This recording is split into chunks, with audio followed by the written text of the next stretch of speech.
Egoera baten uin funtzioa ezagutzen badugu, orduan badakigu nola kalkulatzen den egoera horri dagokion posizioaren batez bestekoa. Hementxe daukagun adierazpen honen bitartez, izatez, gora ezazue, hementxe dagoen psi konplexu konjukatua, bider psi, ateratzen zaigula, uin funtzioarekin lotutako modularen karratua, eta hoixe dugu dentsitate probabilitatea, x eta teren funtzioan duguna. Izatez ez bakarrik posizioaren batez bestekoa, baita kalkula dezakezu honi dagokion desbideraketa estandarra eta beste magnitude estatistikoak. Izatez, ikusi dugun funtzioen arteko biderkadura eskalarra erabiliz, hementxe dagoen batez bestekoa biderkadura eskalarraren notazioa erabiliz, ondorengo eran idatz genezakeen. Psi, x, bider, psiren arteko biderkadura eskalarra adieraz genezakeen.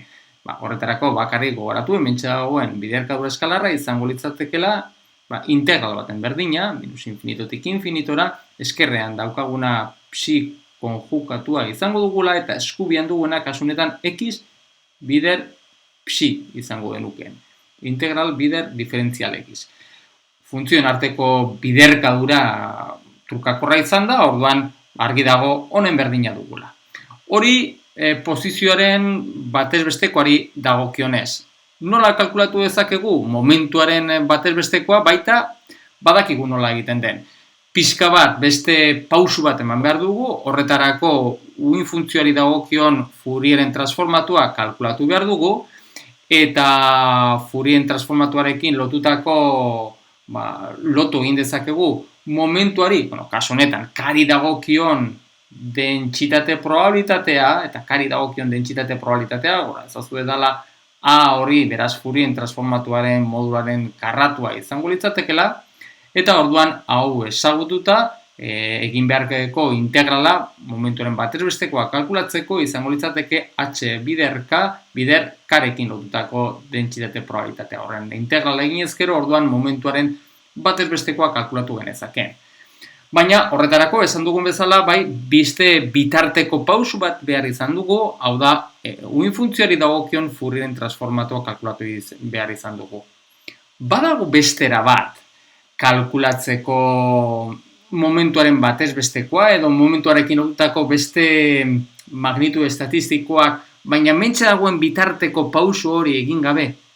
Hau da, zuzenean uin funtzio honetatik abiatuta, posizioaren batez bestekoa kalkulatzeko egin dugun bezala, badago beste pausurik.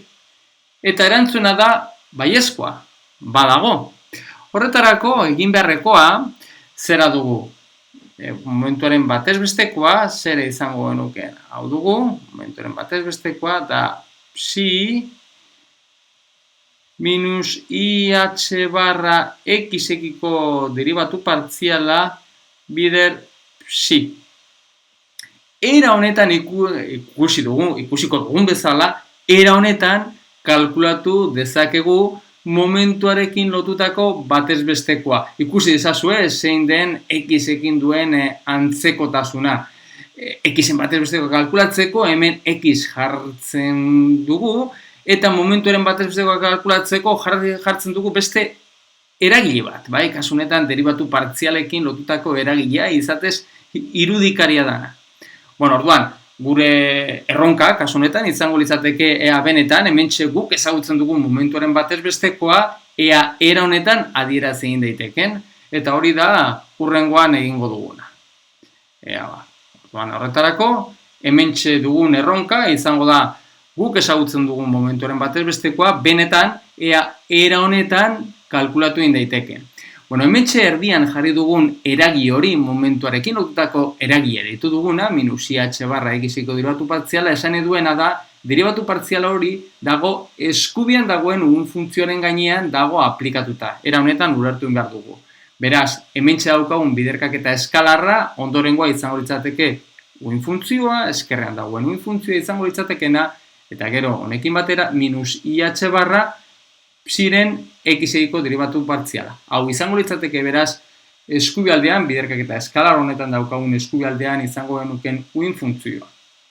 Beraz, hementxe daukagun erronka izango litzateke ea benetan hementxe eskerrean dugun hau beste era honetan adieraz genezake. Eta horretarako egingo duguna, berdinketa hauze frogatzeko, egingo duguna izango da eskubi honetan daukagun adierazpen honetatik abiatu ingora, eta horretarako egingo duguna izango da, hementxe daukagun biderkak eta eskalar hauze, azken finean hementxe daukagun integrala izango dugu, psi konplexu konjukatua, eta gero eskubian duguna da minus i h barra psiren x-eiko derivatu partzial. Beraz, hau da egin beharreko integrala. Goiko honen berdina den edo ez aztertzeko, egin beharko duguna izango da hemetik abiatuta, orduan egingo duguna da uin funtzioen Fourieren transformatuak sartuko ditugu hemen. Orduan, hori egiten badugu, hementxe daukaguna da, lehenengo uin funtzioaren, hementxe dagoen minus i h barra hau kanpora ateratzen dugu, integra honetatik ateratzen dugu, gero uin funtzioaren konplexu konjugatua hause dugu, bere Fourieren transformatuaren funtzioan adirazita, eta gero daukagu x-ekiko derivatu partziala, eta hause dugu uin funtzioaren Fourieren transformatua. Beraz, hemen lehenengo eta behin ikusten duzuenez, hemen jarritako Fourieren lotutako aldagaia bai uin funtzioen konplexu konjugaturako eta uin funtzioarako K bezala dugunez, eta biak dira barne aldagaiak ditugu, bata bestearekin ez daukatenak zerikusirik, orduan, gero, dana integral baten barruan jarriko dugunez, eta ez nahazteko, hementxe bigarren honetan agertzen den integral edo K aldagaia beste erabatean deituko dugu, eta hau K' bezala izendatuko dugu. Eta hementxe dagoen integrala egin baino lehen, eta dana integral baten barruan jarri baino lehen, hementxe daukagun x-eiko derivatu partzialaren adierazpena aterako dugu, eta horretarako egingo duguna izango da, lehenengo eta behin, x-eiko derivatu partziala honen gainean aplikatuko dugu.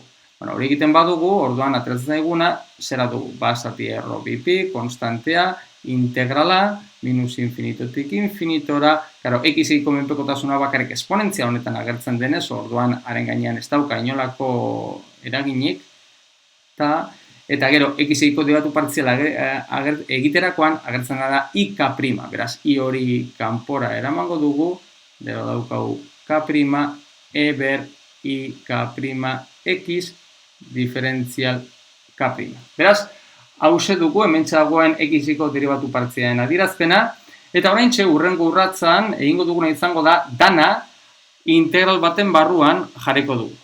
Integral baten barruan jarriko dugu, horretarako kontuan izan, lehenengo eta behin, hementxe dauzkagula i kanpora aterako dugula, eta i kanpora ateratzerakoan i bideriterakoan minus bat, beraz hemen h barra geratzen zaigu, eta gero, erro bipi bider, erro bipi izango dugu. Beraz, h barra zati bipi daukau. Eta gero, dauzkau hiru integral ditugu, x, k' eta k ditugunak, hemen jarriko ditugu hiru integral horiek, gero agertzen dira haren konplexu konjugatua, k eta t ere menpere printzipioz egon daitezkenak, gero agertzen da baita haren k' eta t, gero agertzen da k', gero hementxe agertzen diren esponentziala hau eta beste hori dana esponentzial baten barruan jarriko dugu, ei k' minus k bider x,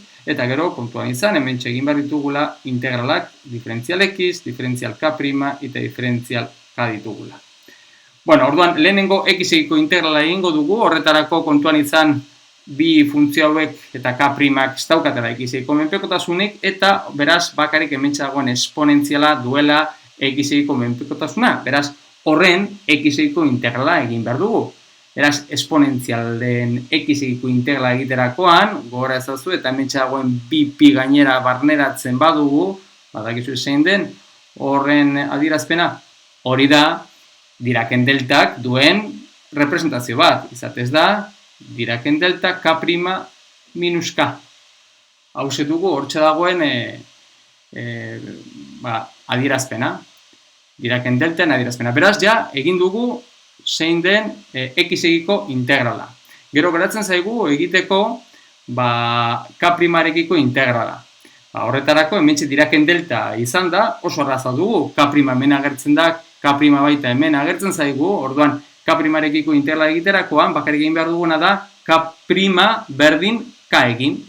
Diraken delta hau dugulako. Beraz, K'-arekiko integrala egiterakoan oso erraza geratzen zaigu, eta bakarrik, hori kontuan izan, eta bakarrik geratuko litzaiguken beraz, K'-arekiko integrala. Beraz, hau da berdin, integrala, minus infinitotik infinitora, K'-arekiko integrala egiterakoan, H barra K', baina K'-arekiko integrala egiterakoan K' berdin K geratzen zaigu, beraz, jarriko dugu H barra K, eta gero geratzen zaigu, haren konplexu konjukatua, KT, haren A, K' berdin K'aren erekin ordezkatu egin bat dugu, diferentzial K. Beraz, hau da, geratzen zaigun adierazpena.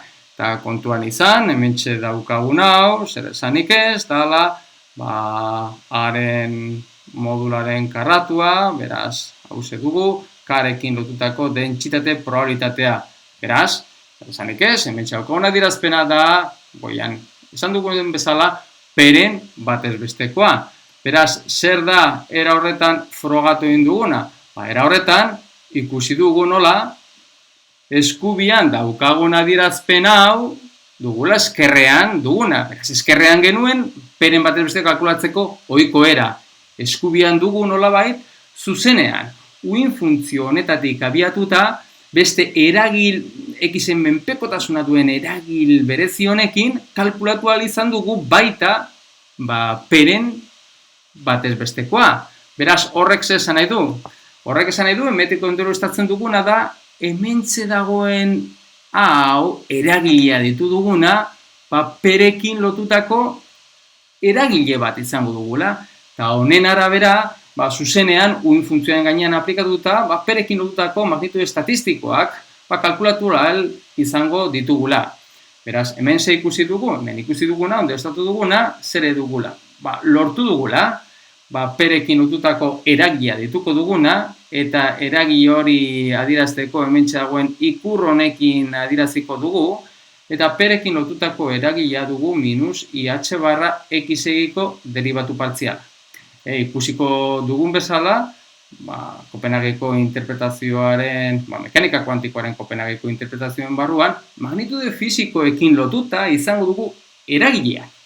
Eta eragile horien esker ateral izango dugu uin funtzioetatik behar izango ditugun magnitude estatistikoak.